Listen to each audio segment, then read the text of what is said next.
awal dari Kiai Haji Imaduddin Utsman Al-Bantani.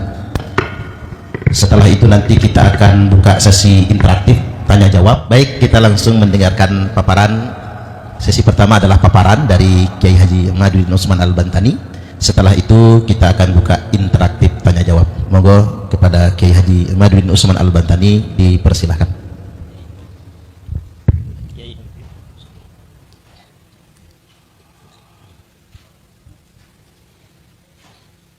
Assalamualaikum warahmatullahi wabarakatuh. Alhamdulillah, salatan wa salaman ala rasulillah, amma ba'du. Faya ashabal fadail, guru saya Kiai Islamuddin, beliau senior saya di PBNU. Kalau bahsul masail, beliaulah andalan PBNU untuk menghadapi berbagai macam masalah-masalah keagamaan di PBNU periode dari 2010 sampai 2021 beliau di PBNU. Beberapa kali mungkin beliau belum kenal karena saya masih perwakilan dari PW mengikuti bahsul masail, dan beliaulah yang biasa untuk memberikan deskripsi masalah yang akan dibahas dalam beberapa kesempatan bahsul masail. Terima kasih Yai Isom sudah menyempatkan hadir di tengah-tengah kesibukan bersama kita PWI Pringsewu pada hari ini, sehingga beliau meluncur dari Bandar Lampung menuju ke kampung halamannya di Pringsewu ini. Yang saya hormati Kiai Sufarman Abdul Karim, Sahibil Bait Kiai Nur Ajiz, Pondok Pesantren Madinatul Ilm. Ana Madinatul Ilm wa Aliyun babuha. Qala Rasulullah sallallahu alaihi wasallam atau kama qala. Yang saya hormati kesepuhan PWI Pringsewu, Yai Cumangin, dan seluruh para kesepuhan yang hadir, Ketua PWI Pringsewu Kiai Nasihuddin, dan para pengasuh pondok pesantren Sepringsewu yang pada hari ini hadir. Sebenarnya semuanya sudah tahu kesimpulan diskusi ilmiah Jayai, bahwa memang berdasarkan apa yang telah saya teliti, bapak-bapak juga mungkin sudah banyak yang membaca buku yang sudah saya terbitkan, baik tentang kronik ilmiah perjalanan saya di dalam bagaimana selama 2 tahun lebih membahas tentang batalnya nasab Balawi. Kemudian berbagai macam buku-buku yang spesial, misalnya buku khusus tentang mengungkap manuskrip-manuskrip palsu yang diberikan oleh Rabita Alwiyah, dalam hal ini via Rumel Abbas.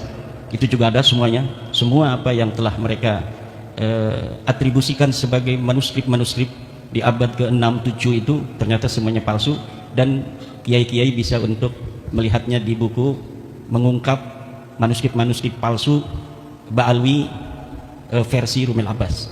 Kemudian juga buku yang terakhir yang kemarin, sekarang ini orang-orang lagi mencari buku itu, yaitu buku yang saya beri judul Ulama Nusantara Menggugat Nasab Palsu. Itu dalam beberapa bulan saja itu sudah hampir 1000, padahal harganya mahal ya. Harganya itu diterbitkan oleh penerbit teman saya itu, karena saya itu kan nggak biasa untuk menulis kemudian ingin dijual gitu, enggak.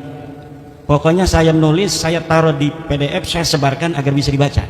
Siapa aja yang mau mencetak silahkan, kan begitu. Akhirnya dicetak oleh teman saya, harganya 200.000, tetapi punya Rabita Alwiyah yang tebalnya hampir sama, harganya itu sampai 40.000 diturunin, nggak laku-laku. Tapi yang punya saya 200.000, bahkan sekarang dinaikin 210.000, saya lihat di Shopee itu malah makin dicari orang.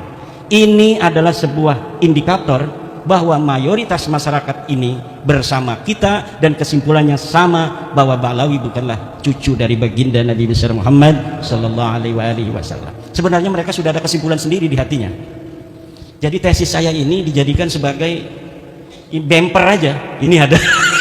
Padahal mereka udah dari dulu mungkin nggak percaya nih cucu Nabi tukang mintain duit begini, nggak percaya cucu Nabi ada yang nyolong motor orang, nggak percaya ada cucu Nabi. Semalam itu ada yang cerita di kampung apa di sana, semalam acara, dia marawis bawa anaknya perempuan, mohon ke kiai itu ke kamar mandi, ternyata nyolong duit di kamarnya kiai itu. Ini anaknya yang marawis ini, Habib itu. Nggak mungkin orang-orang yang menisbahkan diri pada Rasulullah kemudian mempunyai akhlak demikian. Nah, apapun itu, sekarang buktinya sudah ada sebuah penelitian ilmiah.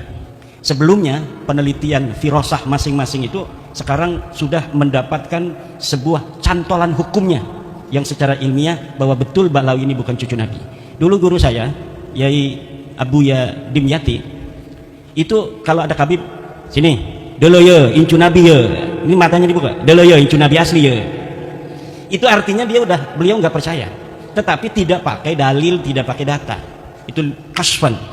Maka tidak bisa untuk diikuti, karena kasfan itu tidak bisa diikuti. Jangankan mukasafah hanya dalam masalah nasab, hanya dalam masalah Ramadan saja, walaupun bertemu Nabi, malam kita bertemu Nabi mengatakan besok adalah Ramadan, itu tidak bisa dijadikan dalil untuk bisa menjadi patokan orang berpuasa. Nah gitu. Jadi mimpi, kasab dan sebagainya itu laisat hujjatan lil hukmi. Nah, saya ini mengadakan penelitian ilmiah. Benar nggak ini kabib-kabib ini cucu Nabi? Ilmiah itu berdasarkan 3 hal. Pertama adalah dia harus bersifat logis, kedua harus empiris, ketiga harus pragmatis. Logis artinya masuk akal, yang empiris artinya berbasis fakta dan data, pragmatis artinya penelitian ini harus ada kepentingan umat yang diperjuangkan, harus ada manfaatnya. Nah, Ba'lawi mengaku cucu Nabi dengan segala akhlak yang mereka pertontonkan, pendawiran wama syabaha yang terjadi di berbagai macam lapisan masyarakat, bukan hanya di kiai, di pejabat, di pengusaha, termasuk yang paling empuk itu kiai, karena kiai itu husnudonya tinggi, karena manhajnya manhaj ketum. Kalau yang manhaj ketum gampang ditipu, makanya jangan mau kalau dalam nasab ini pakai manhaj ketum. Ama ketum kita manhaj organisasi ikut beliau, tapi manhaj Ba'lawi jangan ikut ketum, karena kita bisa dijajah. Karena Ba'lawi itu hanya mau mengambil manfaat, mendawir, menekan itu hanya kepada mereka yang masih husnudon. Kalau yang sudah merdeka, proklamasi, saya keyakinan bahwa Ba'lawi bukan cucu Nabi, itu gendamnya Ba'lawi itu nggak bisa masuk ke kita. Gendam doktrinnya itu bahwa mereka cucu Nabi, kemudian mereka minta uang, kalau misalnya nggak minta uang kita ini sungkan, takut kualat, nggak barokah, itu hilang apabila kita sudah proklamasi bahwa sesungguhnya Ba'lawi bukanlah cucu Nabi. Hal-hal yang mengenai penelitian ilmiah dan lain-lain saya serahkan pada Kiai Imad. Udah beres itu.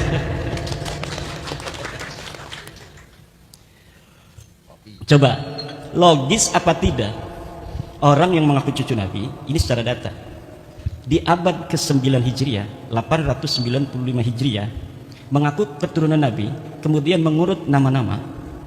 Ali bin Abu Bakar, namanya Asakron ya, 895 Hijriah. Nama saya Ali bin Abu Bakar bin Muhammad bin Abdurrahman Asygaf bin Maula Dawilah bin Ali Sahibud Darak bin Ali Al-Ghayyur bin Faqih Muqaddam bin Ali bin Muhammad Sahib Mirbat bin Ali Qalikosa bin Alwi bin Muhammad bin Alwi bin Ubaid bin Ahmad bin Isa. Ahmad bin Isanya 345 Hijriah. Sementara di abad-abad itu sudah banyak kitab nasab. Di abad keempat katanya Alwi ini hidup 400 Hijriah, berarti abad kelima. Di abad kelima sudah ada kitab Tahdhibul Ansab karya Al-Ubaidili 435 Hijriah. Tidak ada di sana mengatakan Alwi ini adalah cucu daripada Ahmad bin Isa. Ahmad bin Isanya disebutkan dia punya anak, kemudian keturunan sampai beberapa keturunan, tapi tidak menyebutkan Alwi ini, buyutnya Rizik Syihab itu, sebagai keturunan baginda Nabi besar Muhammad. Ada juga di abad kelima itu kitab Muntaqilah At-Talibiyah karangan Ismail Toba-Toba. Ismail Toba-Toba itu 470 Hijriah.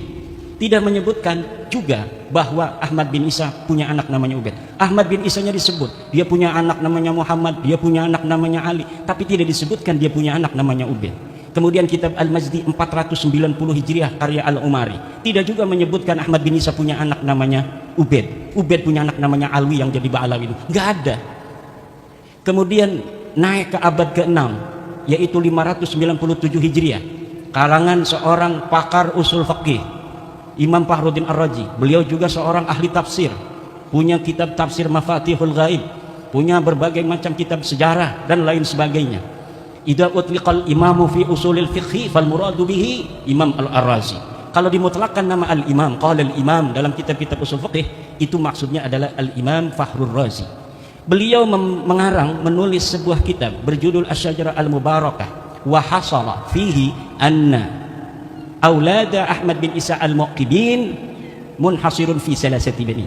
Anaknya cuma 3. Siapa? Muhammad, Ali, Husain. Itu 597 Hijriah. Beliau menulis kitab itu. Wafat 604 Hijriah.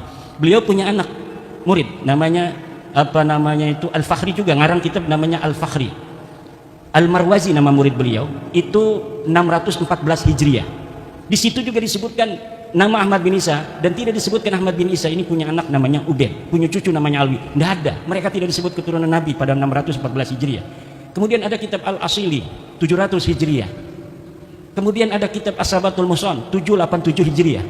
Kemudian ada kitab Umdatul Talib As-Sugra 828. Ada kitab Umdatul Talib As-Sugra karya orang yang sama, Ibnu Ainabah 828 Hijriah. Sampai abad ke-8, abad 9 awal ini tidak ada orang yang menyebutkan ahli nasab itu bahwa Ba'alawi keturunan baginda Nabi besar Muhammad SAW. Padahal mereka sudah ada itu di abad 9 itu, mereka sudah mulai mengaku sebagai turun Nabi. Ali bin Abu Bakar As-Sakran ini sudah mengaku keturunan Nabi di abad 9. Tapi orang-orang Yamannya saja itu tidak ada yang mencatat mereka sebagai keturunan Nabi di abad 9 itu.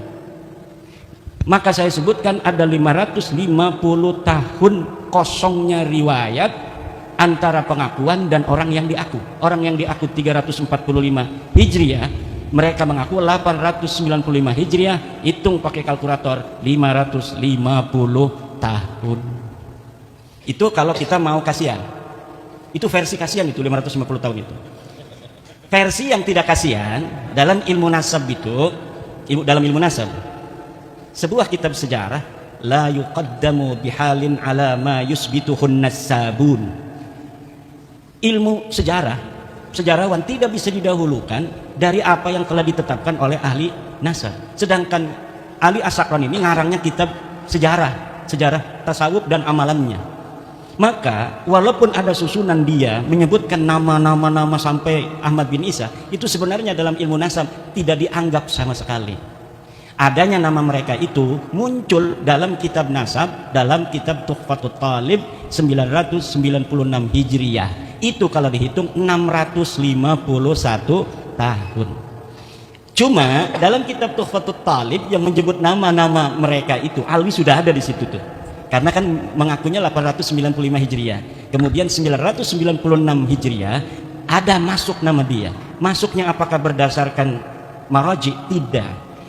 Orang yang mengarang kitab itu, Tuhfatul Talib, namanya As-Samarqandi, mengatakan, saya melihat fi ba'dit ta'aliq, dalam sebagian kertas-kertas ta'liq.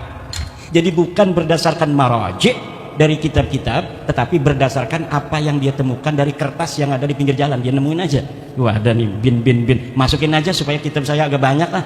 Itu hanya begitu saja. Di dalam ilmu nasab, ida urifal wadi'u intafal istidlal. Apabila ditemukan dan diketahui pemalsunya, maka istidlal itu hilang. Nah, kitab Tuhfatul Talib ini tidak bisa untuk dijadikan referensi. Kenapa? Walaupun dia kitab nasab, tetapi penulisnya sudah iktiraf bahwa dia mendapatkannya bukan berdasarkan maraji dari kitab-kitab sebelumnya. Sedangkan di dalam kitab nasab itu bisa diisbat hanya oleh kitab-kitab nasab. Jadi kitab-kitab nasab yang ada di sejak masa 199 Hijriah, Abnaul Imam fi Misr Wasam, itu Abnaul Imam kitab aslinya yang kemudian pada abad ke-5 dipalsukan, katanya ini karya Yahya bin Ismail Toba-Toba, padahal itu karya Ibrahim Toba-Toba yang wafat 199 Hijriah. Itu sudah ada kitab nasab, 199 Hijriah sudah ada kitab nasab, ditulis semua keturunan Imam Hasan dan Imam Husain. Gak bisa orang masuk sembarangan. Kemudian ada kitab Nasabu Quraisy, ada kitab Nasab Bani Quraisy, ada kitab As-Sam'ani tentang nasab, ada kitab Silsilatil Alawiyah 340 Hijriah karya Abu Nasr Al-Bukhari. Tapi di situ bukan masa di mana Ahmad bin Isa hidup, jadi kita nggak pakai sebagai dalil. Yang kita pakai dalil mulai daripada kitab nasab yang bisa diakses paling tua, yaitu Tahdzibul Ansab karya Al-Ubaidili 435 Hijriah. Jadi kitab-kitab nasab itu sudah menafikan mereka sebagai turun Nabi. Ini kata Hanif Alatas, kalau tidak ada yang menyebut, itu bukan berarti dia tidak ada. Kalau misalnya ada yang menafikan bahwa Alwi bukan cucu Nabi di abad 5, baru bisa diterima bahwa Alwi itu bukan cucu Nabi. Tapi tidak ada orang yang menafikan Alwi sebagai cucunya Ahmad bin Isa di abad ke-5. Alasannya begitu, Kalau Kiai Imad bisa menemukan satu kitab yang menafikan katanya Ubaid sebagai anak Ahmad bin Isa, Alwi sebagai cucu daripada Ahmad bin Isa, baru itu sahih. Kalau tidak ada yang menafikan, tidak, kata saya. Coba lihat dalam kitab tauhid yang kecil aja, kitab Syarah Aqidatul Awam. Kitab apa itu? Karya Ibrahim Al-Laqani. Tuhfatul Murid ya. Tuhfatul Murid. Itu bagaimana? Sesuatu yang sah untuk dinafikan adalah sesuatu yang subut. Sesuatu yang bisa ditiadakan adalah sesuatu yang ada. Kalau sesuatu yang tidak ada itu tidak bisa ditiadakan karena dia sudah tidak ada secara ontologis. Sekarang ada yang tidak hadir. Misalnya istri keduanya Kiai Suparman. Istrinya ada, makanya saya candain. Misalnya Kiai Suparman punya istri dua, misal yang hadir cuma permaisuri. Ada misalnya namanya Maisaro. Misal, kok Maisaro tidak ada? Nah, tidak ada itu karena memang tadinya ada. Tapi kalau memang sesuatu itu tidak ada, maka bagaimana sesuatu yang tidak ada kemudian kita nafikan? Itu dalam teori filsafat itu tidak logis. Kalamun ghairu mantiqiyyin. Kalam yang tidak mantiki, yang tidak logis. Tidak masuk akal. Nah, ini akan panjang ini karena semuanya sudah paham. Nanti kita di dalam diskusi aja. Bahwa begini kesimpulannya. Untuk mengetahui dia diisbat cucu Nabi atau tidak, itu menggunakan metodologi nasab, ilmu nasab dan kitab nasab. Secara kitab nasab mereka sudah hakul yakin kata orang Irama bahwa mereka bukan cucu Nabi. Untuk mengetahui apakah mereka ini nama-nama yang disebutkan sampai Ahmad bin Isa itu sosok historis, orangnya betul-betul ada atau tidak, itu menggunakan pendekatan historis, yaitu melalui menelusuri nama-nama keluarga mereka ini dalam kitab-kitab sejarah. Dan dalam penelitian penelusuran saya mengenai nama-nama keluarga mereka, dari mulai Abdurrahman Segaf, kakeknya Ali Abu Bakar As-Sakran, Abdurrahman As-Segaf, punya ayah katanya namanya Muhammad Maula Dawilah. Ini adalah sosok yang fiktif. Dari mulai Muhammad Maula Dawilah, punya ayah Ali Sahibud Darak, Ali Al-Ghayyur, Faqih Muqaddam, Ali bin Sohib Mirbat bin Ali Qoli Qasam bin Alwi, sampai Ubaid, itu semuanya sosok ahistoris. Orang fiktif yang namanya diurut begitu saja demi untuk mencapai ketersambungan sampai Ahmad bin Isa yang sudah sahih sebagai keturunan Nabi. Jadi jangankan bisa diisbat secara ilmu nasab, uang sosoknya aja nggak ada. Bagaimana sih Kiai Imad bisa menemukannya? Begini Pak, di Tarim itu banyak orang dulu. Faqih Muqaddam itu 653 Hijriah. 653 Hijriah di Tarim itu banyak ahli-ahli agama, ulama-ulama besar. Ada kitab-kitab nasab sejarah yang ditulis. Kejadian apa saja yang terjadi di Tarim itu ada dalam kitab Al-Yafi'i, dalam kitab Tabaqat Fuqaha Yaman, dalam kitab As-Suluk, semuanya diterangkan. Ada kejadian pembunuhan para fuqaha 560 Hijriah itu, ada penyerbuan dari kerajaan membunuh para kiai-kiai karena perbedaan dalam cara pandang keagamaan. Tapi tidak ada satupun nama-nama yang disebutkan ulama baik yang dibunuh maupun tidak dibunuh dari keluarga Ba'alwi. Kenapa? Karena memang waktu itu mereka tidak ada di Tarim. Mereka belum ada di Tarim. Mereka pindah dari India masuk itu sekitar sebelum abad 9 Hijriah, beberapa puluh tahun sebelumnya. Kemudian menyusun sebuah kekuatan di situ, kesejarahan, palsuin semua ulama-ulama di sana. Direbut nasabnya orang, kemudian yang direbutnya itu diingkirodkan. Ini mereka kan nyantol ke Abil Jadid, ulama Hadramaut, Sarif Abul Jadid. Nasabnya diambil, Abul Jadidnya dihancurkan. Bahwa Abul Jadid ini tidak punya keturunan hari ini abad 9. Sama juga dengan Wali Songo. Wali Songo diambil itu sejarahnya, dibelokkan nasabnya ke Hadramaut, keturunannya dihilangkan bahwa mereka tidak punya keturunan. Ini yang akan terjadi kalau tidak ada bab nasab 2022 dan tidak ada Kiai Suparman Abdul Karim di Lampung. Ini yang akan terjadi karena beliau yang awal-awal mengambil nyamber itu dari Banten. Luar biasa, antara Lampung dan Banten persahabatan yang tiada akhir. Dari zaman dulu, dari zaman Sultan Maulana Hasanuddin, bukan di Banten dulu punya istrinya, di Lampung dulu. Di Lampung dulu beliau itu punya istri di Lampung. karena istrinya putih, anaknya putih. Kemudian dia dinikahi nama ayahnya dengan anaknya Raden Patah Demak. Ya namanya orang Demak kan ya kayak orang Demak di banyak tuh. Nah, datanglah ini dari Lampung si putih ini. Siapa kamu? Haryadila. Siapa kamu? Saya anaknya Sultan Hasanuddin. Anak dari mana? Dari Lampung, istri Lampung yang gak ketahuan. Putih amat katanya. Akhirnya kata orang Banten, ini bukan anak orang, ini anak jin katanya. Jadi Sultan Hasanuddin lagi di hutan katanya nemu wanita cantik padahal bukan orang. Jadi jin, dia nggak sah jadi sultan, nggak bisa karena bukan sempurna manusia.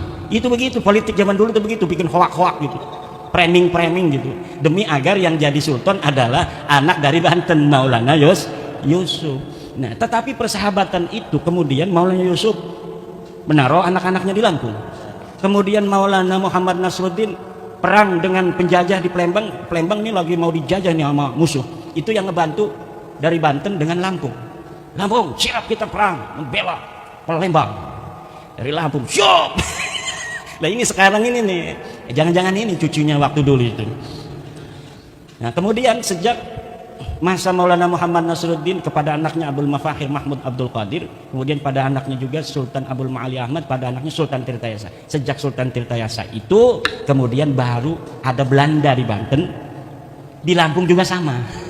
Di sana dikuasai Belanda, secara politiknya ini juga dikuasai oleh Belanda, tetapi tetap masih rajanya Raja Banten, ini rajanya dari Lampung Banten.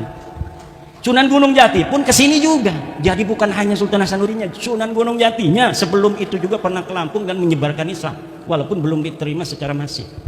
Nah makanya alhamdulillah bab nasab ini mengumpulkan yang terserak itu, sejarah-sejarah kesatuan kesejarahan Nusantara ini hari ini kembali menjadi perhatian semua bangsa. Dan kebetulan saya yang pertama kali tertarik untuk itu, dan secara kesejarahan saya memiliki hubungan dengan berbagai macam leluhur-leluhur Nusantara ini. Jadi dulu itu di Banten itu ada ini ya. Jadi ada Sumedang, Banten, saingan. Tapi ada orang yang turunan Sumedang dan turunan Banten. Ini yang menjadi pengadem-ngadem, yem-yem. Dan itulah leluhur saya. Jadi yang bisa bikin adem ini. Kemudian dengan Mataram saingan juga walaupun saudara, sama-sama keturunan Pemanahan, Ki Ageng Pemanahan. Tapi kemudian beberapa generasi Banten dan Mataram bersaing. Siapa yang bisa untuk merekatkan, mengadem-ngadem? Ya, namanya Raden Arya Wangsakara. Kenapa? Karena dia dekat keturunannya juga dengan raja-raja di Mataram. Jadi ini kebangkitan Nusantara hari ini itu tidak kebetulan. Tapi memang sudah waktunya Baklawi ini ketahuan oleh Kiai Isom bahwa dia bukan cucu Nabi. Ya, tanpa penelitian saya Kiai Isom ini udah yakin 100%. Beliau orang yang sangat pemberani. Beliau berani jadi saksinya Ahok juga demi kebenaran. Kata Kiai Isom, dianggap kafir saya, tinggal syahadat lagi aja. Kata Gus Dur, orang dianggap kafir gampang sekali, jangan marah, tinggal syahadat lagi aja kok repot katanya. Nah, demikian nanti kita kembangkan. Nah, satu lagi itu dari nasab, sejarah fiktif kan, orang yang nggak ada, jangan hadarat pada orang-orang yang tidak ada. Nanti ngeliang-liang ininya nih, Fatihah kita kemana-mana nggak diterima langit, nggak terima bumi. Ila hadrati faqih muqaddam. Jangan hadaratin dulu, buktikan dulu ada apa tidak itu orang. Nggak ada. Orang sibuk ngomong faqih muqaddam kafir. Ditanya sama Gus Adis Jazuli, Yai gimana faqih muqaddam, setuju nggak kalau dia kafir? Kata saya nggak setuju. Kenapa Yai? Karena memang orang kafir itu harus punya taklif, mukallaf, syahsun, harus ada jongotnya ini. Sementara faqih muqaddam itu laisa syahsan tarikhiyan, bukan manusia historis, tidak ada di masa lalu, namanya hanya ditulis saja, kemudian sejarahnya satu persatu dirangkai, diglorifikasi pada ratusan tahun setelahnya. Semakin lama semakin besar itu glorifikasinya, seakan-akan kemudian diyakini lebih dari orang-orang historis. Padahal orang ini sama sekali tidak ada. Tetapi kenapa hari ini orang kalau hadarat faqih muqaddam kerasa masuknya? Itu perasaan-perasaan input informasi yang selama ini menjejal di dalam alam bawah sadar. Karena manusia itu bahkan mengalahkan Syekh Abdul Qadir Jailani. Karena manusia itu Pak, apa yang dia simpulkan adalah apa yang masuk daripada informasi-informasi yang tersedia.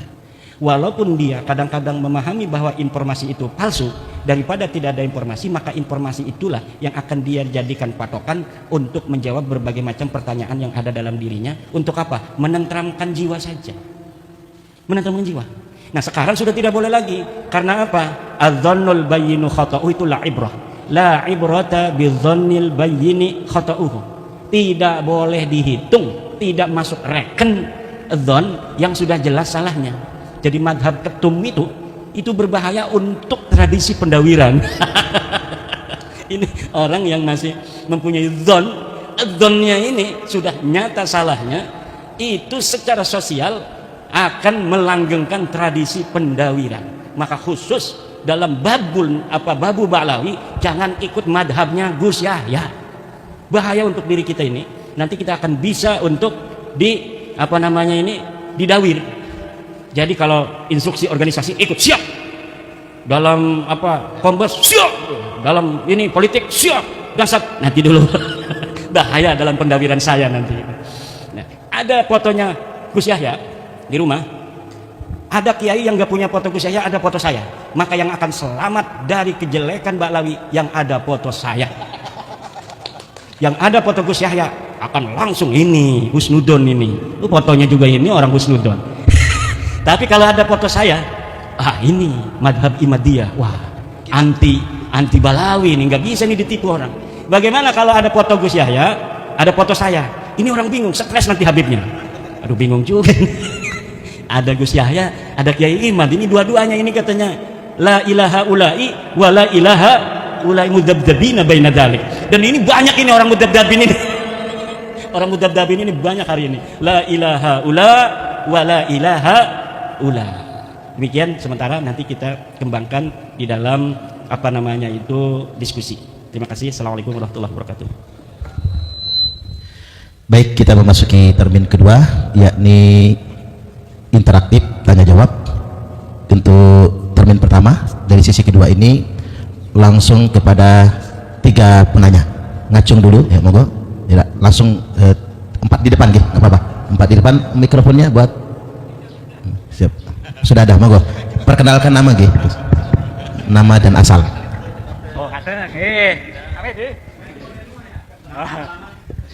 Assalamualaikum warahmatullahi wabarakatuh. Waalaikumsalam warahmatullahi wabarakatuh. Perkenalkan saya namanya Fadoli. Kebetulan dalam struktural NU menjadi ketua LWPNU, Lembaga Wakaf dan Pertanahan NU Kabupaten Pringsewu. Tapi ini atas nama pribadi. Saya termasuk orang yang lama mengagumi Romo Yai Imaduddin Usman Al-Bantani, sebab ini ada sebabnya, nggak boleh tepuk tangan, dikira tomprang doro. Sebab saya sudah lama lewat perantara teman membeli sebuah buku kronik perjalanan ilmiah Haji Imaduddin Usman Al-Bantani yang mengungkap dan membahas tentang nasab Ba'alwi. Hari ini saya bisa dipertemukan secara langsung dengan beliau, antara teori ilmiah yang dihasilkan dengan hari ini langsung dengan orangnya, alhamdulillah energik, gagah. Terus yang kedua, analisa yang disampaikan oleh Romo Yai ini benar-benar makul, artinya jeli, teliti dan ilmiah. Oleh sebab itu ada hal yang sampai detik ini masih ganduli. Ini karena Pringsewu ini orang Jawa semua rata-rata masih ganduli atau termemori di dalam pikiran saya. Saya minta pandangan Romo Yai bagaimana dalam realita yang ada kadangkala di masyarakat, terutama warga Nahdlatul Ulama atau warga Nahdliyah. Ini dalam realitanya ini bagaimana cara menghadapi tips-tips orang yang mengaku turunan Rasul. Ini langkah kita bagaimana dikaitkan dengan negara kesatuan Republik Indonesia ini menganut asas Bhinneka Tunggal Ika. Jangan sampai salah langkah. Ini Polri hadir nggak? Jangan sampai nanti teguran kita mengganggu Kamtibmas. Ini langkahnya gimana? Karena kita menganut asas Bhinneka Tunggal Ika. Satu. Yang kedua, diskusi ini adalah menjaga kesucian nasab Rasulullah Shallallahu Alaihi Wasallam. Yang ini secara pribadi saya memperoleh input masukan secara pribadi, umumnya untuk seluruh hadirin, karena tidak semua orang ahli dan memahami tentang ilmu nasab. Tujuan diskusi ini ialah untuk memberikan pencerahan pada kita. Yang pertama, pencerahan intelektual. Yang kedua, pencerahan emosional. Yang ketiga adalah pencerahan spiritual. Harapannya supaya kita mampu membedakan asinnya garam dan asinnya upil. Iya, garam asinnya endingnya sehat karena yodium. Upil saya cocok dengan yang disampaikan oleh Kiai Haji Isamuddin. Ini kalau opil, ini asin tapi penyakit, jangan sampai penyakitan kita. Maka diskusi ini bukan hanya sekedar tepuk tangan. Saya sangat cocok. Bagaimana ini nanti Yai dan Gus Isamuddin atau yang lain forum, kita harus ada action nyata. Apa aplikasi action nyatanya? Setelah diskusi ini, coba bikin sebuah petisi, pernyataan, tanda tangan supaya negara hadir untuk bagaimana ini tidak jadi fenomena dalam masyarakat. Kita bikin pernyataan yang ditembuskan ke PC, PW, PCNU, PWNU, PB, supaya negara hadir dengan instrumen yang ada, Kemendagri, Jaksa Agung, Kementerian Agama, untuk mendorong supaya oknum-oknum yang mengaku dzurriyyatur rasul diadakan tes DNA. Ini kayaknya sangat efektif. Cocok. Oh jomong tepuk tangan toh, action nyata nanti. Nanti Gus Isam tanda tangan, saya di bawahnya berani, tapi tetap beliau yang di depan. Gitu aja. Sekian. Ini untuk yang kedua, ada follow up yang diminta dari seluruh jamaah. Terakhir untuk Pak Yai Suparman, ini nanti kita taunya, warga masyarakat PWI itu taunya Persatuan Wartawan Indonesia. Harapannya Yai Nasiruddin ada kiprah nyata dibikin setiap kecamatan PWI, karena nanti asumsi dan persepsi dikira wartau, sedangkan Perjuangan Wali Songo Indonesia harapannya setiap kecamatan diadakan PAC dan PAC PWI sampai keranting. Kita aja. Assalamualaikum warahmatullahi wabarakatuh. Sun Yai Fadoli, langsung ke kedua. Langsung lanjut yang kedua. Asmani. Alhamdulillah. Nama saya Khairul Anwar. Saya ikut Pak Ustadz Fadoli di PWNO, saya selaku Ketua Les Bumi. Nah, jadi karena membawa amanah dari guru saya Profesor Dr. Agus Sunyoto. Tadi sudah disinggung terkait tentang nasab-nasab dari Bu Alawi, tetapi tadi belum disinggung Atlas Wali Songonya. Nah, ini harus dikolaborasi agar dalam kita menggawangi Islam Nusantara menjadi kuat dan kokoh. Karena apa? Tadi disebutkan banyak sekali orang-orang londo, apalagi londo blangkon. Nah, banyak londo blangkon, orang-orang Jawa sing menyaplok ngaku-ngaku nasabe Wali Songo. Padahal dia orang biasa saja yang pakai surban, pakai ceramah di medsos jagoan. Tapi ini hanya ngaku-ngaku dzurriyyahnya Wali Songo. Nah ini saya mengusulkan kepada PWI Pusat nanti agar ada penguatan kapasitas terkait para pengurus dan aktivis di PWI agar supaya tidak gagal paham bahwa PWI itu ada persatuan wartawan tapi perjuangan Wali Songo. Apalagi ada laskarnya, komandan laskar juga harus mempunyai jiwa kesatria dalam menegakkan dzurriyyatul rasul ini. Jadi saya berharap bagaimana strategi-strategi yang jitu untuk kita mampu melakukan penguatan kepada tim-tim kita dulu sebelum ke yang lain-lainnya. Kalau di abad 4, 6, 7 jauh banget yang bahas ini, tetapi di abad 12 ke atas, zaman Mojopahit, zaman Mataram, sampai pada zaman Wali Songo yang hari ini tentu agak bisa diterima secara logis maupun empiris. Terima kasih. Pertanyaan dari saya seperti itu agar supaya nanti ada strategi khusus dalam penguatan untuk agar kita bisa membumikan Islam Nusantara, Les Bumi biar masuk ke seluruh pelosok negeri. Terima kasih. Assalamualaikum warahmatullahi wabarakatuh. Motosun Kiai Khairul Anwar. Yang kedua tadi masih di depan semua. Masih di depan semua. Ada 4 depan, 4 dulu nggih. Nuwun sewu niki kula kali ngadeg nggih. Oke. Kaya jelas. Biar masuk TV. Masalahnya bahasane kula ya ora iso jelas. Wong Jawa ora jelas Jawane, Indonesia orang ngerti tatanane. Maaf Kiai. Nggih. Dadi sing ajeng kula tanggalke langsung niki perkenalan kula Kiai Rohani Sidik, Suriah Nahdlatul Ulama, Kecamatan Pagelaran. Yeah. Hebat kan?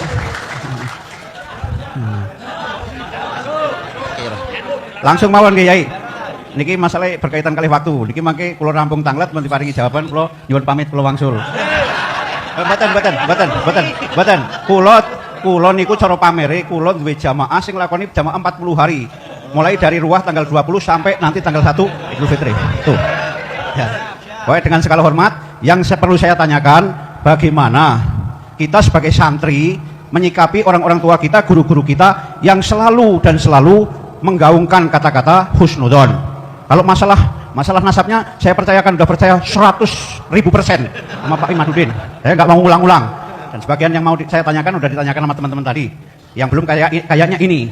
Bagaimana caranya kita menyikapi guru-guru kita, teman-teman kita, masyayikh kita yang selalu mengedepankan husnudzon. Sementara keadaan nyata udah terjadi berbagai pembelokan sejarah, termasuk Jatman di dalamnya, betul? Tuh. Ini elek-elek begini badal torekoh qadiriyah Naksabandia. Makanya kalau suruh Fatihah kepada siapa itu Fakih Mukodam, saya nolak pertama kali, saya nggak mau. Karena itu kalau menurut saya Fakih Mukodam itu mungkin yang masuk kategori anak ajaib, betul Kiai? Saya nggak ikut-ikutan itu.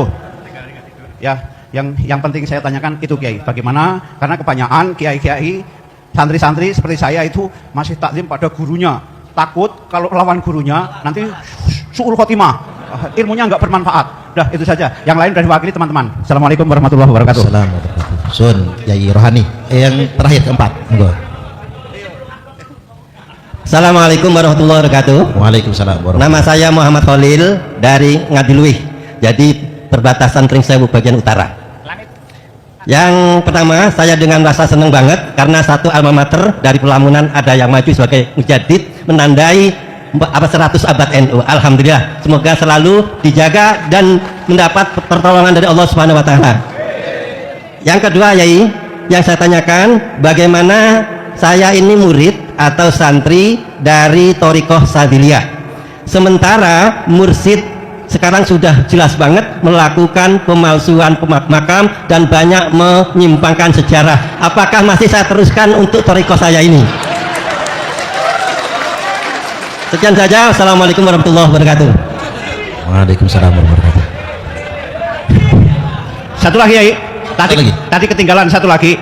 Bagaimana respon pemerintah kita selama ini setelah ada viralnya makam dipalsukan, tokoh-tokoh dipalsukan, udah seberapa jauh pemerintah kita merespon atau mungkin bertindak? Itu saja. Monggo matur nuwun. Baik, saya ingatkan sedikit. Pertama dari Kiai Fadoli, bagaimana cara menghadapi orang-orang yang ngaku keturunan Nabi Sallallahu Alaihi Wasallam agar tidak terjadi konflik dan tetap terjaganya Kamtibmas. Jadi jangan sampai terjadi konflik.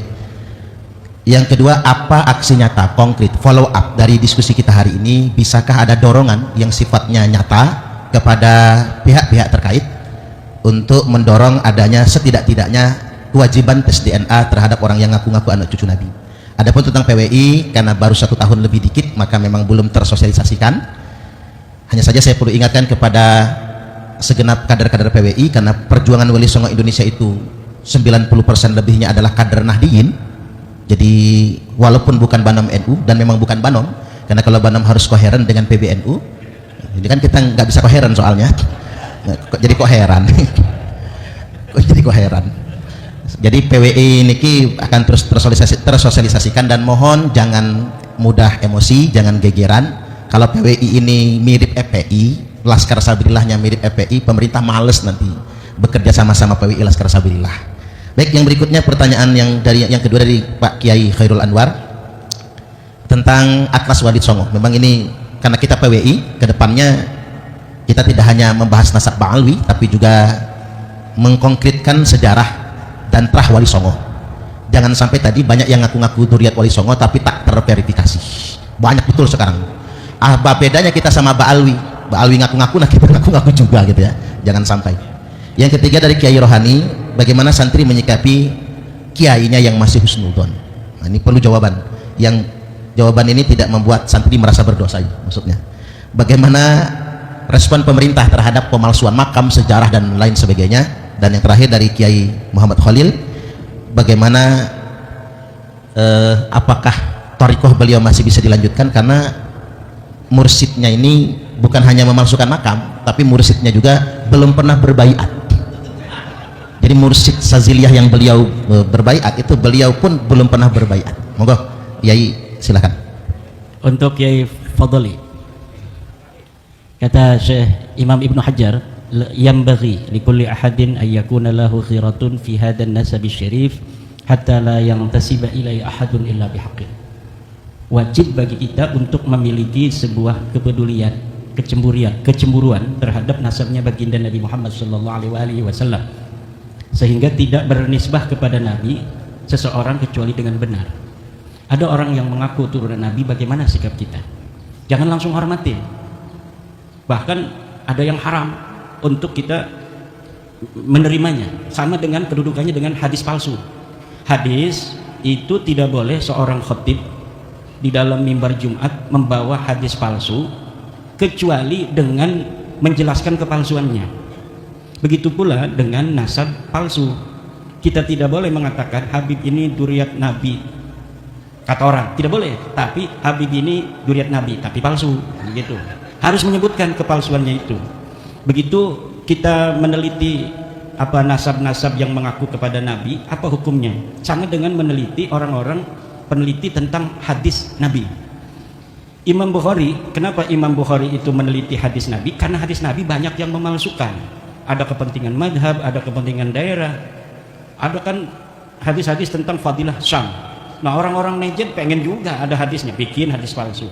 Orang-orang dari daerah Maroko bikin juga, orang dari Banten, afdolun nasi fi Nusantara Banteniyun. Nah, bisa aja, tapi diverifikasi apa betul ini Nabi dulu pernah mengatakan demikian. Bagaimana caranya?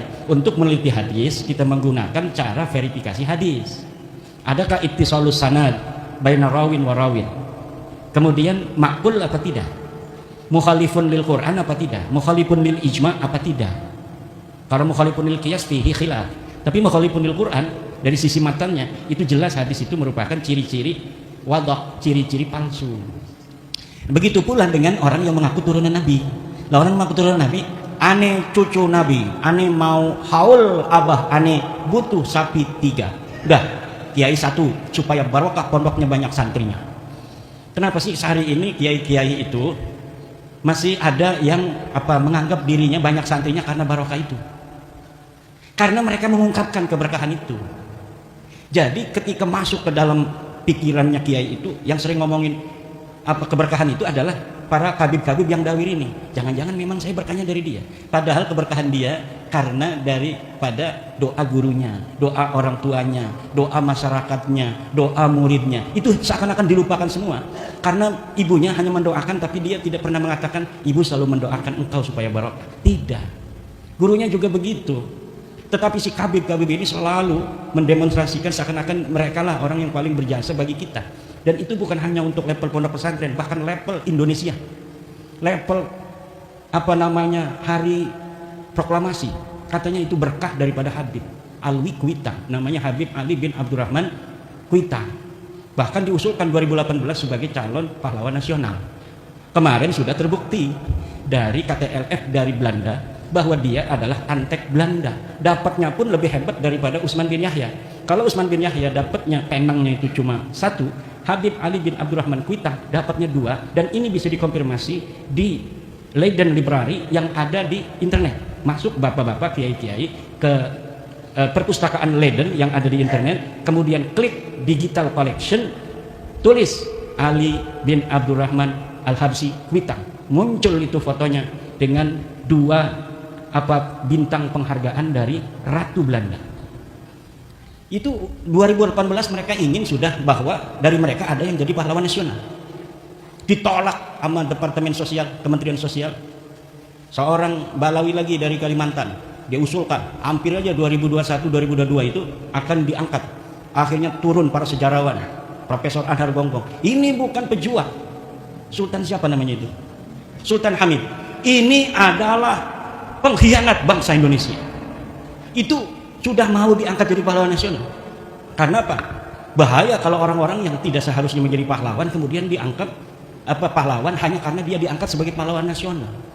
Ini adalah untuk sedikit demi sedikit mereka merampas daripada kesejarahan kita. Orang-orang yang dulu tidak pernah berjuang bahkan berada di dalam barisan Belanda kok hari ini pengen menjadi pahlawan.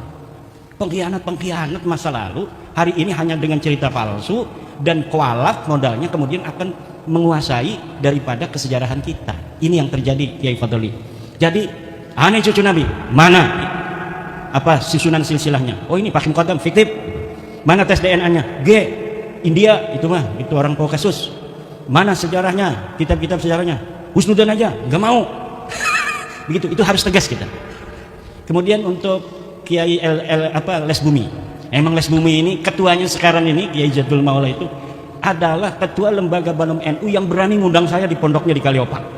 Dia nggak takut-takut, ngundang saya di sana di Kaliopak. Akhirnya ditegur, kenapa ngundang Kiai Imam? Kiai, waduh saya ditegur ini. Biarin aja, kata saya, masa anak buahnya Kiai Agus Sunyoto takut. Kita akan bicara tentang Kiai Agus Sunyoto. Itu beliau punya penelitian panjang tentang para orang-orang yang mengaku sebagai turun Nabi. Kenapa? Karena Wali Songo diatribusikan ke Ba'alawi oleh kaum Ba'alawi. Kemudian Profesor Agus Sunyoto ini meneliti secara manuskrip masa lalu bahwa ditemukan kapan itu dibelokkannya Wali Songo ke Ba'alawi. Itu sama dengan hasil kesimpulan saya. Itu baru di antara 1930 1969. Apa itu? Hari produktifnya Salim bin Jindan. Karena apa? Semua narasi dan proposisi bahwa Wali Songo adalah Ba'alawi, termasuk manuskrip tentang Syekh Khalil Bangkalan. Saya pernah ke Bangkalan, bertemu dengan cucunya yang punya manuskrip, katanya ke Ba'alawi, Sunan Gunung Jati, Sunan Ampel, Sunan Giri, dari naskahnya Mbah Khalil Bangkalan. Kata saya, ini siapa yang nulis? Apakah Mbah Khalilnya? Bukan, ini seorang Habib namanya Salim bin Jindan. Itu sebelum bab nasab. Rumel itu katanya punya manuskrip arba'innya Syarif Abil Jadid. Itu pun ditulis oleh Salim bin Jindan 1930 1969. Mana kalau berani Rumel bawa sini itu manuskrip. Manuskripnya kan sudah ada itu di blog santri itu, punya PBNU dulu. Bukan di blog, di web Desantri apa namanya itu. Bahwa Salim bin Jindan punya sebuah kitab hadis yang dipoto oleh wartawan dari PBNU, kemudian ditaruh di internet, kita bisa akses sampai sekarang. Saya bandingkan dari sisi penelitian teks dan tekstualitas bahwa tulisannya itu sama dengan tulisan Salim bin Jindan, manuskrip yang dibawa oleh Rumel di Rabita Alawiyah ketika debatan itu. Saya screenshot, saya bandingkan, identik bahwa ini adalah tulisan Salim bin Jindan. Siapa Salim bin Jindan? Salim bin Jindan telah diteliti oleh para pakar-pakar dari Ba'alawi sendiri. Aiman Al-Habsi, Muhammad Al-Habsi menyimpulkan bahwa Salim bin Jindan orang yang mempunyai penyakit melankolia, yaitu orang yang selalu membayangkan sesuatu terjadi dari ruang hampa, kemudian dia yakini sebagai sebuah kebenaran, kemudian dia catat. Jadi karena ada yang mengatakan di abad 9, yaitu Ali Asakron, bahwa Syarif Abul Jadid yang seorang muhaddis ini adalah sepupu daripada leluhur mereka, maka mereka kemudian membuat sebuah kitab yang riwayat sanad hadisnya itu seakan-akan misalnya Alwi menerima sanad dari Syarif Abul Jadid. Padahal Alwi ini tokoh fiktif, Syarif Abul Jadid ini adalah tokoh historis yang ditulis oleh para sejarawan. Tapi Salim bin Jindan membuat 40 hadis yang riwayat-riwayatnya itu memasukkan di situ nama-nama tokoh-tokoh fiktif dari Ba'alawi ini. Dan itu sudah diteliti oleh orang Ba'alawi sendiri. Karena dari tokoh Ba'alawi juga kan ada sejarawan. Walaupun mereka juga, saya sudah dapat menyimpulkan tukang bohong juga. Mereka tukang bohong juga, tapi kalau ada saingannya berbohong, mereka juga nggak mau. Mereka membongkar, itu bohong katanya. Kenapa? Mereka nggak mau dikalahkan bohongnya kan. Nah itu sudah jelas bahwa penelitian Kiai Agus Sunyoto almarhum itu sudah menurut saya tinggal disempurnakan. Beliau memang ini ada riwayat Wali Songo ke Ba'alawi. Selain itu ada riwayat Wali Songo ke Musyal Khatib. Kenapa sampai banyak begitu? Karena Wali Songo ini seksi. Wali Songo ini seksi, banyak orang yang mau mengatribusikan dirinya pada kesejarahan Wali Songo. Untuk apa? Keunggulan klan, keunggulan daerah dan lain sebagainya. Bahkan kaitan Wali Songo dengan Aceh itu diputus 100%. Padahal Wali Songo dan Aceh itu ada kaitan. Tapi kenapa sama sekali sekarang tidak ada orang bicara Wali Songo, bicara Aceh? Nama Cempa, bahwa Sunan Ampel berasal dari Cempa, itu dibelokkan jauh ke dalam pedalaman Vietnam. Padahal telah ditemukan sebuah kesimpulan ilmiah bahwa pada abad ke-14 di Cempa itu belum ada Islam. Kenapa Sunan Ampel yang menyebarkan agama Islam di Surabaya, di Banten dulu Sunan Ampel itu. Setelah di Banten tidak laku, kemudian ke Surabaya. Kenapa tidak laku itu?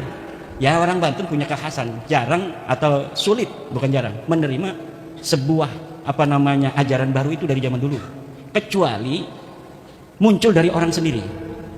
Sunan Gunung Jati kan dia dari Mekah itu datang, itu nggak langsung ke Cirebon, dia datang ke Banten dulu untuk apa? Mondok di Sunan Ampel. Ketika sampai di Banten, Sunan Ampel sudah pergi ke Surabaya. Sunan Gunung Jati langsung ke Surabaya, mondok 7 tahun di Surabaya. Kata Sunan Ampel, Syarif Hidayatullah, kalau kamu mau menyebarkan agama Islam di daerah Banten, kamu gak bakal diterima. Saya aja di sana dapat berapa orang katanya. Tapi ada syaratnya. Apa syaratnya? Kamu kawin sama orang sana. Nanti kamu jangan mengharapkan kamu akan diterima. Tapi nanti anakmu akan diterima. Karena anakmu dianggap oleh mereka sebagai bagian diri mereka sendiri. Kalau masih mantu belum. Kalau anak nanti diterima bahwa ini ponakan saya. Kalau sama kamu dianggapnya masih orang luar. Akhirnya Sunan Gunung Jati datang ke Banten mengawini Nyai Ratu kaum Banten. Punya anak Maulana Hasanuddin baru diterima tanpa peperangan. Kenapa? Karena yang ngomong sudah orang sendiri. Nah, Sunan Ampel, Sunan Giri itu manuskripnya Les Bumi banyak bertebaran hari ini. Tapi masing-masing ada yang dicurigai palsu oleh penyimpangan kolonial. Jadi manuskrip kolonial itu seakan-akan dipersiapkan oleh penjajah agar kesejarahan Wali Songo 100 tahun sebelum diciptakannya manuskrip itu hilang. Jadi kita diputuskan kesejarahannya dengan Wali Songo. Tapi saya yakin sejarah-sejarah asli Wali Songo masih ada. Wali Songo masih ada sejarahnya. Tidak mungkin semuanya bisa dihancurkan. Tidak mungkin. Bagaimana caranya agar terbuka semuanya? Apa yang telah diawali oleh Profesor Agus Sunyoto itu kita lanjutkan lagi. Les buminya jangan takut. Yang bicara DNA pertama kali siapa? Kiai Agus Sunyoto. Cari itu di YouTube-nya masih ada. Kalau ngaku cucu Nabi, tes DNA dulu. Itu apa maksudnya? Dia udah nggak percaya dari dulu sebelum Imaduddin Usman. Cuma gagal, dia bukan orang Banten, jadi ngomongnya nggak sembarangan kayak saya.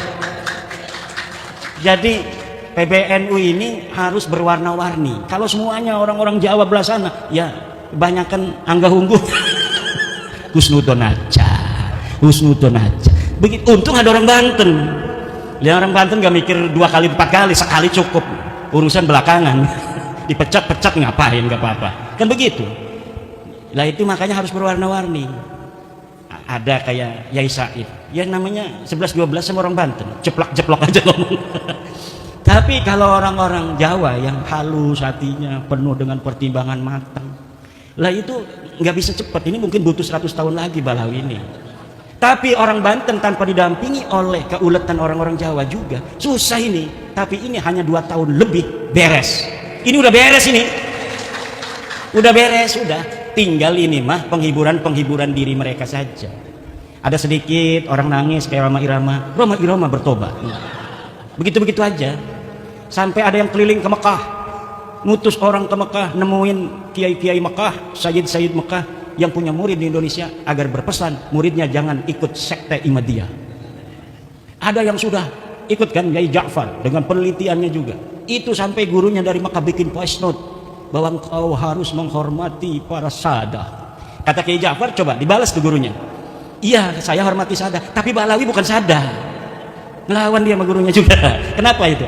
Karena dalam tradisi kita nanti sama Kiai Rohani ya, ini akan ada ketersambungan dengan pertanyaan Kiai Rohani.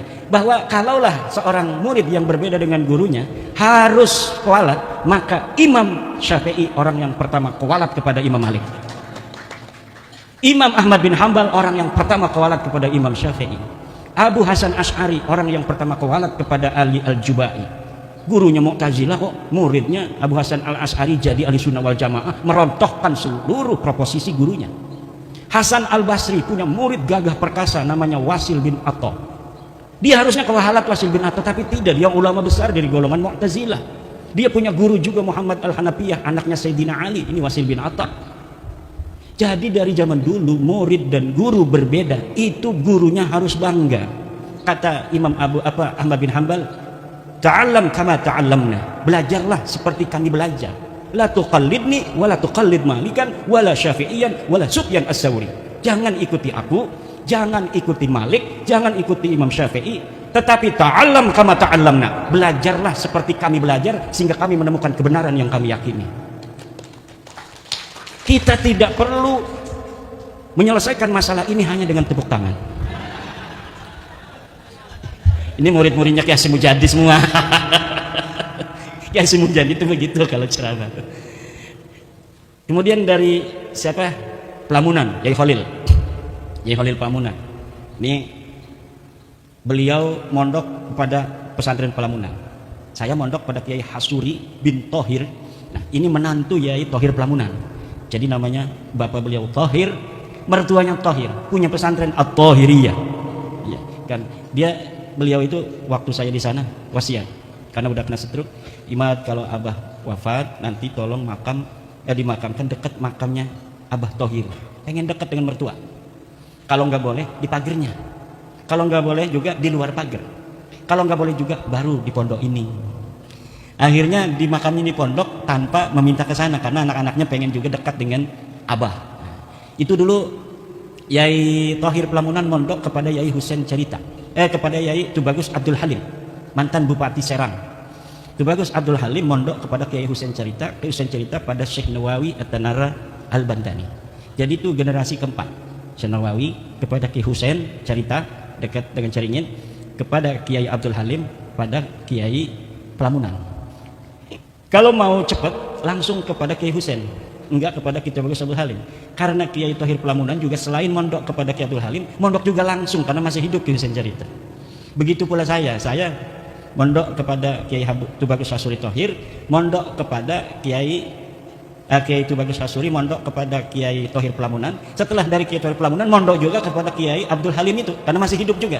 Tetapi guru saya selalu mencatat Kiai Thohir, walaupun as-sanadul ali bisa untuk meninggalkan yang Kiai Thohir, tapi karena apa? Karena lil barokah wat tabarruk, maka walaupun as-sanadul adna yang lebih panjang itu yang diambil oleh guru saya. Untuk apa? Agar nama-nama guru kita tidak hilang. Walaupun di dalam ilmu sanad itu kan ada as-sanadul ali, ada as-sanadul dani itu. Kalau lebih sedikit itu hebat. Kalau panjang itu nggak hebat, berarti kalah sanad. Kalah tua dia. Tetapi guru-guru kita itu milih yang panjang karena takut nama-nama gurunya hilang. Walaupun gurunya itu tidak sehebat dengan nama gurunya yang di atas. Itu akhlak juga. Disitulah baru al-ilmu fauqal adab. Bukan berarti adab segala-galanya mengalahkan ilmu, husnudon di atas segala-galanya mengalahkan ilmu. Tahaya anu kitu. Tahaya. Kata hadis Nabi, ihtarisu apa Kiai? Ihtarisu minan nasi bisu'idzan. Ini ada hadisun qalahu Rasulullah. Jaga dirimu jangan sampai kena belai dengan apa? Bisu'idzan, dengan suudzon. Jadi kita menjaga diri kita agar tidak didolimi orang itu dengan suudzon. Bahkan Al-Quran mengatakan inna ba'dadhani ismun. Sebagian daripada don begitu itu dosa besar. Udah jelas bukan cucu Nabi. Husnudzon aja. Bos, dosa bos. Pokoknya udah ada barokahnya. Yang lain juga banyak barokah bos. Ini kita ngaji Sapina dulu. Kita juga ngaji Fathul Qori bos. Enggak cuma Sapina bos. Ini husnudon. Iya, orang-orang tua kita bagaimana katanya itu masih husnudon. Iya kita jawab tadi, berani nggak jawab sama ketum begitu? Dari MWC datang dan hari Rebo ke PBNU. Assalamualaikum ketum. Inna ba'dadh-dhanni ismun. Ikhtarisu minan nasi bisu'idzan. La ibrata bidzannil bayni khata'u. Assalamualaikum. Udah begitu. Paling besok dapat dipecat. Ini jangan-jangan ketua Les Bumi dipecat besok. Berani nggak dipecat?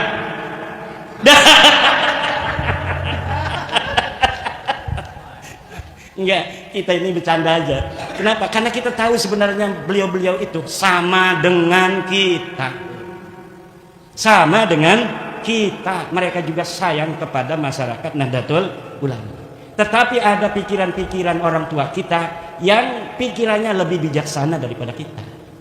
Understand? Tadi tuh Kiai Fadoli itu terkaitnya. Jadi ada sesuatu yang besar yang masih dipikirkan. Kalau yakinnya udah yakin mereka itu seyakin-yakinnya Balawi bukan cucu Nabi. Ngomong husnudon itu berarti enggak percaya. Mangqala bi husnudoni huwa fi yaqinin annahum laisu min dzurriyyatin nabi. Orang yang ngomong kalau ditanya husnudon aja, itu berarti enggak percaya. Understand? Jangan yas-yas-yasan. Ini udah dicet itu ketua Les Bumi itu. Nah, bagaimana sanad thariqat Sadiliyah? Masih diterusin enggak? Batal gitu. Udah. Gimana bayat baru? Udah nyari bayat baru tuh. Mbah Halwani, Abuya Dimyati, na'rifu solahahum, na'rifu quwwata yaqinihim. Daripada kita berthariqah silsilahnya ada orang fiktif nanti. Bahaya juga ngapain? Ada fiktifnya. Ya kan saya juga torikohnya dari Banyumas juga ada. Saya torikoh Khalidiyah Naksabandiyah. Dari Mbah Malik, bapaknya Mbah Malik, Mbah Ilyas. Lah Mbah Malik itu torikohnya Qadiriyah Naksabandiyah. Bagaimana dia katanya mengambil dari Mbah Malik tetapi dapatnya Sadiliyah? Aneh bin ajaib. Tanya tuh sama keluarganya yang ada di sana. Alhamdulillah, saya juga ikut di Qadiriyah Naksabandiyah. Masya Allah. Jadi mayuh ceritanya itu. Ya udah, yang satu itu batalin aja udah. Ya, Ngapain? Cuma harus istighfar dulu. Astagfirullahaladzim, astagfirullahaladzim, astagfirullahaladzim min kulli dzambin adimin wa tarikat palsu. Sesudah istighfar begitu baru. Jangan diingat-ingat lagi yang lalu, biar berlalu. Faqad madha ma madha. Juga dalam hati kita nggak perlu ada kebencian. Nggak perlu, yang penting mereka mengakui bi annaka lasta min dzurriyyatina. Cukup itu. Karena dengan itu aman semua, sentosa masa depan anak-anak kita. Nggak bakal kayak kita lagi nasibnya dibodoh-bodohin terus begini. Saya itu membayangkan kalau misalnya kita ini tidak teguh hari ini, maka 100-200 tahun lagi anak cucu kita seperti kita dan kakek-kakek kita lagi. Jadi korban. Bahaya. Gak mau saya anak-anak cucu saya nanti dijadiin kayak kita, kayak orang tua kita kemarin-kemarin, dihina-dina. Ada beberapa YouTube gitu orang yang ngaku turun Wali Songo, ya karena namanya keturunan Wali Songo, keturunan Nabi, dia pakai Habib, dipukulin orang aja, dipukulin. Ini katanya kata Imam Malik, siapa orang yang mengaku keturunan Nabi maka yudrabu wa yushhur wa yushharu hatta yatuba. Dia harus dipukul dan dipiralkan sampai dia bertobat, karena dia mengaku-ngaku turunan Nabi, bukan turunan Nabi. Kata dia tuh sama kiai itu, kiainya nggak berani ngelawan. Ini sama cucu Nabi juga, tapi sekarang sudah tahu dia bukan cucu Nabi. Kalau mau jangankan ngegaplok begitu, nyelentik aja mungkin udah mati tuh orang. Kalau sekarang itu nggak bakal itu. Karena apa? Orang-orang kita sudah punya energi kekuatan, nggak bisa lagi itu disembarangin, dihina-dina, nggak bisa. Dulu siapa sih lidahnya yang paling tajam menghina-hina kiai-kiai NU? Mereka. Iya banyak. Rizik Syihab menghina Kiai Abdurrahman Wahid radhiyallahu anhu. Buta mata, buta hati. Setiap apa saja keputusan PBNU selalu dikomentari, selalu di framing negatif untuk menjauhkan umat Islam dari PBNU. Kiai Isamuddin ini salah satu korban yang dianggap mereka sudah murtad. Yai Said Agil Siraj beberapa tempat mau ceramah ditolak oleh mereka. Gus Nuril lagi ceramah diturunin masa lalu itu oleh mereka. Bahkan ada Habib di Bogor itu berpesan pada jamaahnya, jangan masukkan anak-anak, ibu-ibu dan bapak-bapak ke Ansor Banser. Jangan. Islam Nusantara, anus aliran Nusantara. Itu mereka dulu. Sekarang nggak diundang aja, kemarin datang ke PBNU itu. Kemarin LDNU bikin acara ngundang Rama Irama. Itu Habib itu ada yang datang sengaja, nggak diundang juga. Untuk apa? Supaya nempel bernaung di gedung PBNU. Framing, kebetulan ada Mukibin di PBNU-nya. Ini yang selalu ngasih informasi. Ada acara, ada Roma Irama, nanti supaya kelihatan duduk bareng. Ini ada Kiai Anu, nanti supaya kelihatan duduk bareng. Ini ketum mau datang, Habib suruh duduk supaya kelihatan bareng sama ketum yang husnudon itu.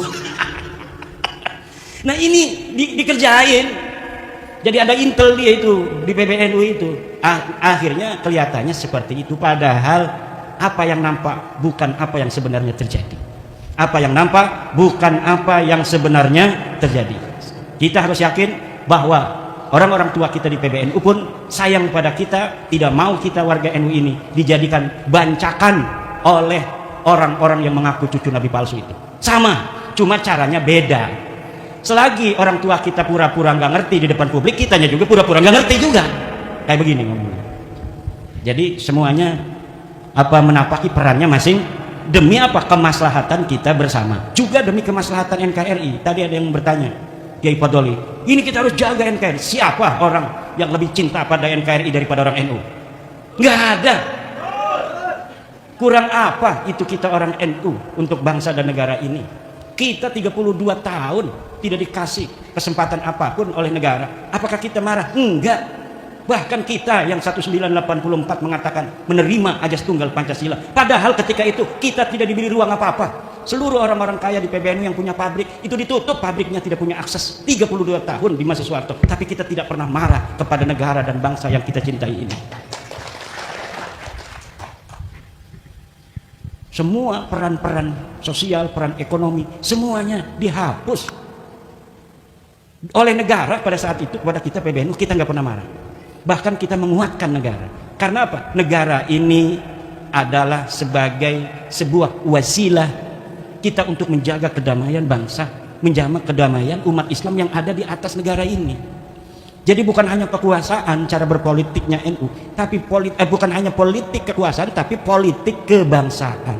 Apa artinya politik kebangsaan? Kita melahirkan pikiran-pikiran politik bagaimana bangsa Indonesia ini bisa aman, tentram, bisa makan, bisa minum, hak-haknya tidak bisa diambil orang. Coba kalau nggak ada polisi, orang punya motor bisa diambil. Coba lihat itu, kalau misalnya ada mobil bawa semangka jatuh, itu semua diguyur orang. Karena apa? Itu adat bahwa kalau jatuh begitu tidak diarah, tidak diambil lagi, maka diguyur. Kalau misalnya di Indonesia ini setiap komunitas tidak ada itu pemerintah, orang naruh motor ambil, ada orang bawa istri diambil, nggak ada polisi, nggak ada hukum kok. Maka negara ini adalah sebagai wasilah. Ad-daulatu wasilatun la ghayatun. Negara adalah wasilah, bukan tujuan. Maka bentuk dari sebuah negara sebenarnya bagi Nahdlatul Ulama tidak penting, tetapi fungsi-fungsi li salahid dunya wad din itu harus ada. Dan NKRI ini adalah saat ini yang terbaik bagi kita, bahwa NKRI telah mampu untuk memerankan dua tujuan utama daripada dibentuknya negara, yaitu li salahid din wad dunya, untuk kepentingan agama dan dunia. Apa kepentingan agamanya? Kita begini aja nih, lagi diskusi PWI, pondok-pondok pesantren Spring Sewu, negara hadir. Kata siapa negara nggak hadir? Hadir negara itu, lihat di belakang bapak-bapak polisi kita. Dikasih rokok enggak sama panitia, suruh duduk begitu lama. Ini negara berarti sudah hadir. Negara hadir untuk kepentingan bersama, bukan hanya kepentingan yang hadir hari ini, tapi untuk kepentingan semuanya. Cara berpikir kita harus cara berpikir the founding father bangsa kita dan the founding father daripada Nahdlatul Ulama. Kalau pemimpin negara kita mempunyai kesetiaan, itu kondisional. Tapi kecintaan dan kesetiaan kita pada negara ini bersifat final. Kalau kepada pimpinan negaranya kondisional. Kalau sesuai dengan kepentingan Nahdlatul Ulama, kepentingan bangsa secara umum, kita dukung. Kalau tidak sesuai dengan kepentingan bangsa secara umum dan lebih khusus kepentingan kita sebagai Nahdlatul Ulama, ya kita tidak dukung. Tetapi kita tidak mendukung hal-hal yang menjadi kebijakan yang tidak sesuai dengan kepentingan Nahdlatul Ulama, tidak menjadi sebab kita memusuhi negara. Tidak bisa. Orang yang hari ini berbeda politik misalnya dengan pemerintah, kemudian dengan itu dia ingin menunjukkan bahwa kalau tidak kerjasama politik dengan aku, kamu akan menjadi chaos, kemudian dia tega membuat chaos ini bangsa dan negara, maka dia sama sekali tidaklah berjalan di atas jalan daripada the founding father Nahdlatul Ulama. Karena kalau kita berjalan di atas the founding father Nahdlatul Ulama, yang menjadi titik sentral fokus kita adalah bangsa. Bangsa ini bisa aman tentram, bisa makan, bisa minum dengan aman, bisa ngaji, bisa ibadah karena ada negara. Maka menjaga keamanan negara juga wajib. Sekarang lagi demo, ini konstitusional demo, tetapi kita juga harus paham apa yang telah diputuskan oleh pemimpin-pemimpin kita juga tujuannya untuk kepentingan kita. Yang paling berbahaya adalah kalau anak-anak kita masih sudah disusupi, kemudian pemimpin kita disusupi untuk bertindak anarkis terhadap anak-anak kita, atau anak-anak kita disusupi untuk bertindak anarkis untuk mengacaukan bangsa dan negara. NU di sini selalu berperan sebagai sebuah wasit untuk kedamaian dan perdamaian, keamanan, ketertiban bangsa dan negara kita. Termasuk bab nasab itu pun cara berpikirnya sama, ya Ibu Doli. Kita yang harus paham. Udah ini udah selesai, Mbak Lawi bukan cucu Nabi. Rhoma Irama kan sampai nangis. Kenapa Rhoma Irama nangis itu? Karena dia terharu pada Habib yang ada di sebelahnya itu baik sekali. Rhoma mau ini ngambil tisu, diambilin, ini Bang Haji gitu. Jangan batalin lagi ya dan matinya. Itu Rhoma terharu, ini baik banget ini Habib, padahal saya batalin dia, tapi kok baik banget dia, nggak kayak Rizik Syihab. Rizik Syihab itu ketika dibatalin marah-marah sama Rhoma. Ada orang tua Bangka, penyanyi dangdut, dia mengaku-ngaku ulama, batalin nasab orang, Nah Rhoma Irama itu orang Banten bos, kalau ditantang-tantang begitu makin nyingkin. Nyingkin orang Banten, dia itu cucu daripada Sultan Tirtayasa dari ibunya. Nggak paham itu Rizik Syihab sama Bahar. Orang begitu malah ditantang-tantangin, makin menjadi dia, makin menjadi. Tapi ini si Kadib yang hadir di PBNU nggak diundang itu, dia paham. Ini Bang Haji, di rumah terharu. Nasab udah gua batalin, lu ngambilin tisu gua. Terharu karena salah satu ciri daripada orang Banten mudah terharu. Ngobrol begini nih, kalau lagi ngobrol seneng ketawa-ketawa, tiba-tiba ngomongin kakek yang udah mati waktu dulu pernah dikasih benting misalnya, itu nangis. Kalau lebaran nggak ada salah apa-apa, kita rangkul-rangkulan dia sambil nangis dulu itu 2 menit 1 menit mah itu. Lagi ngobrol begini bisa nangis. Itu apa namanya, ya mungkin ciri genetik. Roma Irama itu memiliki ciri itu, walaupun tidak semua orang Banten begitu.